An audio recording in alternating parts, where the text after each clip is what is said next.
नमस्ते विद्यार्थी मित्रों, आज हम कक्षा 8 विषय हिंदी इकाई 4 कर्मयोगी लाल बहादुर शास्त्री भाग 1 का अभ्यास करेंगे।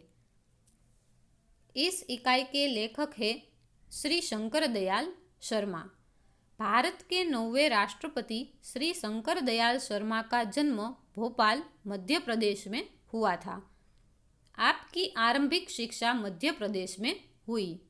आगे की पढ़ाई आपने क्रमशः आगरा, इलाहाबाद तथा लखनऊ विश्वविद्यालय में की तथा एमए एलएलबी की उपाधियां प्राप्त की।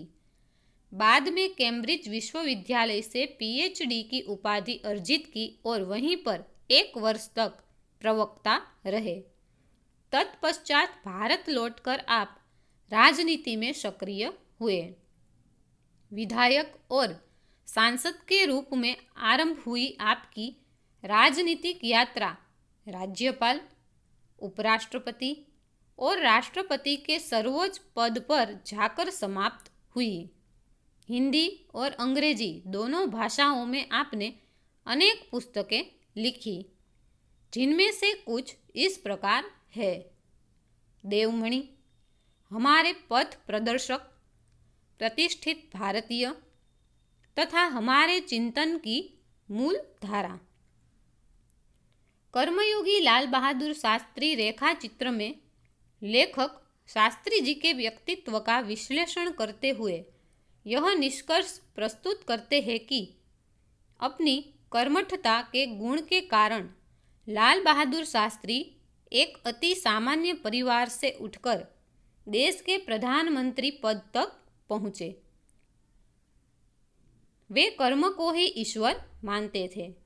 कर्म के प्रति अटल आस्था एवं संपूर्ण समर्पण उनके जीवन विकास का मूल आधार था।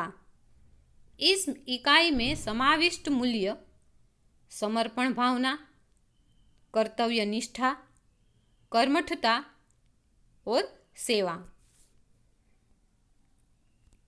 तो चलिए इकाई की शुरुआत करते हैं। शास्त्री जी के नाम के साथ कर्मयोगी विशेषण जोड़ना बिल्कुल उपयुक्त है। लेखक कहते हैं कि शास्त्री जी, लाल बहादुर शास्त्री जी के नाम के साथ जो विशेषण जोड़ा गया है कर्मयोगी, वह बिल्कुल उपयुक्त है, यानी कि उचित है, क्योंकि मुझे तो उनका सारा जीवन ही कर्म से भरा हुआ मालूम पड़ता है। लाल बहादुर शास्त्री जी का सारा जीवन कर्म से भरा हुआ है, यानी वह हरदम कार्य ही करते रहते हैं। शास्त्री जी सामान्य परिवार से ऊपर उठकर देश के प्रधानमंत्री के जिस महत्वपूर्ण पद तक पहुँचे, उसका रहस्य उनके कर्मयोगी होने में ही छिपा हुआ है। लाल बहादुर शास्त्री जी का जन्म सामान्य परिवार में हुआ था, लेकिन वह सामान्य परिवार से ऊपर उठकर एक प्रधानमंत्री के पद तक पहुँचे। उसका सारा श्रेय, उसका रहस्य यही है कि वह एक कर्मयोगी व्यक्ति थे। वे उन लोगों में भी नहीं थे जो भाग्य पर भरोसा करके बैठे रहते हैं और अचानक कभी सफलता मिल जाती है, बल्कि वे उन लोगों में से थे जिनको अपनी हथेली की लकीरों के बजाय अपने चिंतन और कर्म की शक्ति पर अधिक भरोसा होता है और वे क्रमशः अपने जीवन का रास्ता बनाते हुए आगे बढ़ते हैं। लाल बहादुर शास्त्री उन लोगों में से नहीं थे जो अपने नसीब यानी कि भाग्य पर भरोसा करके बैठे रहते हैं। कुछ लोग ऐसे होते हैं जो अपने भाग्य पर भरोसा करके बैठे रहते हैं और उसे अचानक कभी सफलता भी मिल जाती है, लेकिन लाल बहादुर शास्त्री उन लोगों में से थे जो भाग्य के बजाय अपने कर्म की शक्ति पर भरोसा करते थे। अपने कर्म को ही वह अपना ईश्वर मानते थे और क्रमशः अपने जीवन का रास्ता बनाते हुए आगे बढ़ते हैं। कर्म के अनुसार वह आगे बढ़ते रहते हैं। शास्त्री जी के लिए कर्म ही ईश्वर था। शास्त्री जी अपने कार्य को ही अपना ईश्वर मानते थे, अपने कर्म को ही ईश्वर मानते थे और इसके प्रति बिना किसी फल की आशा किए संपूर्ण भाव से समर्पित रहते थे। शास्त्री जी अपना कर्म तो करते थे, लेकिन वह फल की आशा कभी नहीं करते थे और अपने कार्य के प्रति वह संपूर्ण भाव से समर्पित रहते थे। यहाँ तक कि जब भी उन्हें फल की प्राप्ति के अवसर मिले, तब भी उन्होंने उस ओर हमेशा उपेक्षित दृष्टि ही रखी। लाल बहादुर शास्त्री कार्य तो करते रहे, लेकिन जब कभी उसे उसमें सफलता भी हासिल हुई, फल की प्राप्ति हुई, तब भी वह हमेशा उसकी ओर यानी कि उसकी तरफ उपेक्षित दृष्टि यानी कि बेपरवाह दृष्टि ही रखते रहे। उनका जीवन दर्शन गीता के निष्काम कर्मयोगी का प्रतिरूप था। उनका जीवन दर्शन कैसा था? गीता के निष्काम कर्मयोगी यानी फल की अपेक्षा न रखना। वह कभी फल की अपेक्षा नहीं रखते थे। जो गीता में कहा गया है कि कर्म करते जाओ, फल की अपेक्षा मत रखो, तो ऐसा ही उसका भी जीवन था। इसलिए मैं समझता हूँ कि उन्हें केवल कर्मयोगी की बजाय निष्काम कर्मयोगी कहना ही अधिक उपयुक्त होगा। इसलिए लेखक कहते हैं कि उसे केवल कर्मयोगी ही नहीं बल्कि निष्काम कर्मयोगी यानी कि फल की अपेक्षा न रखने वाले कर्मयोगी कहना ही अधिक उपयुक्त होगा, यानी कि अधिक उचित होगा।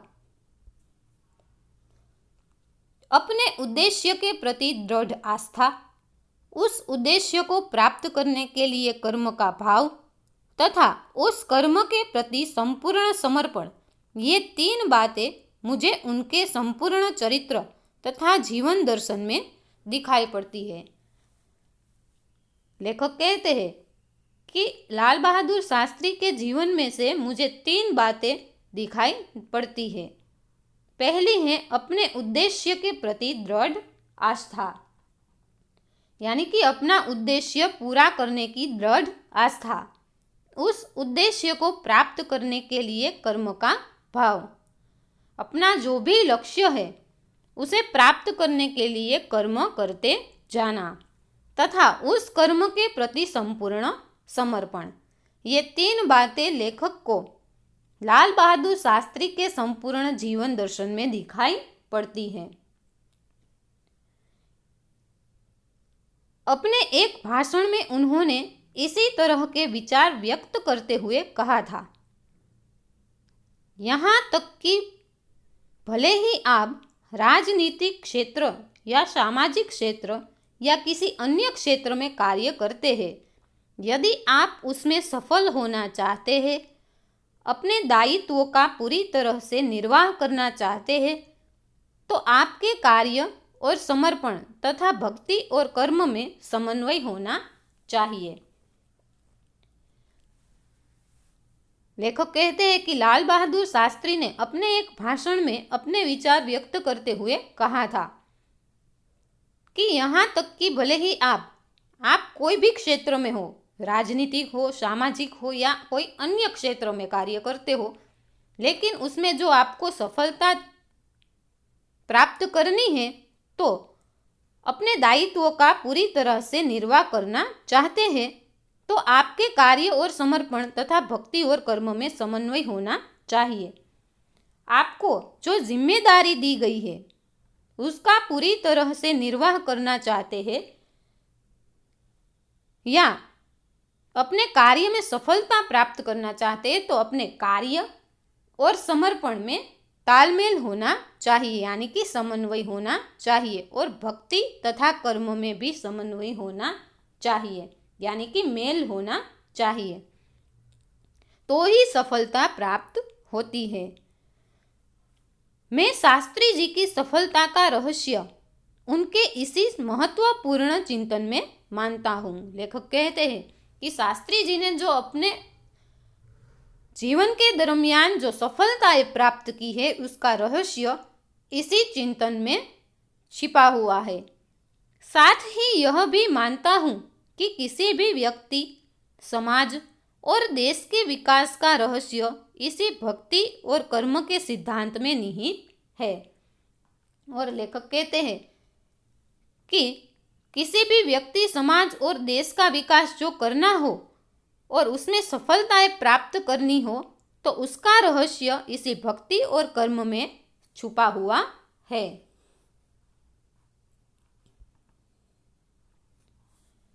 शास्त्री जी का संपूर्ण जीवन श्रम, सेवा, सादगी और समर्पण का अनुपम उदाहरण है।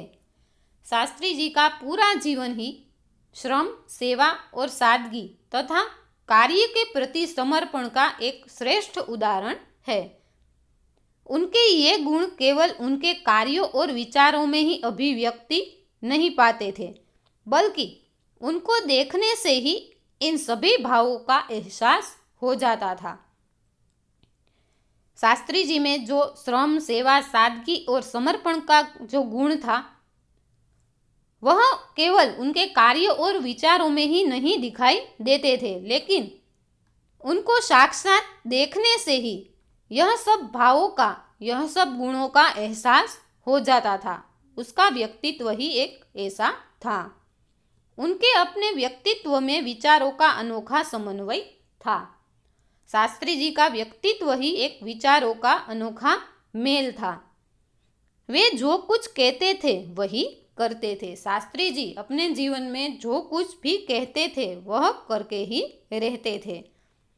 जो कुछ भी करते थे वह एक मात्र राष्ट्र लाभ की भावना से प्रेरित होकर करते थे, और जो कार्य भी करते थे वह राष्ट्र के हित में करते थे। राष्ट्र लाभ की भावना के हित में प्रेरित होकर वह कार्य करते थे।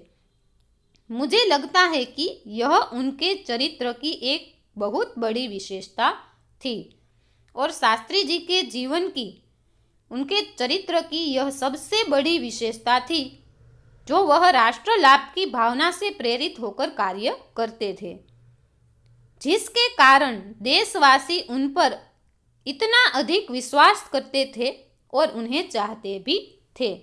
राष्ट्र के प्रति उनकी यह लगन देखकर देशवासी भी उन्हें अधिक चाहते थे और उन पर विश्वास भी करते थे, उनके कार्य में विश्वास भी रखते थे।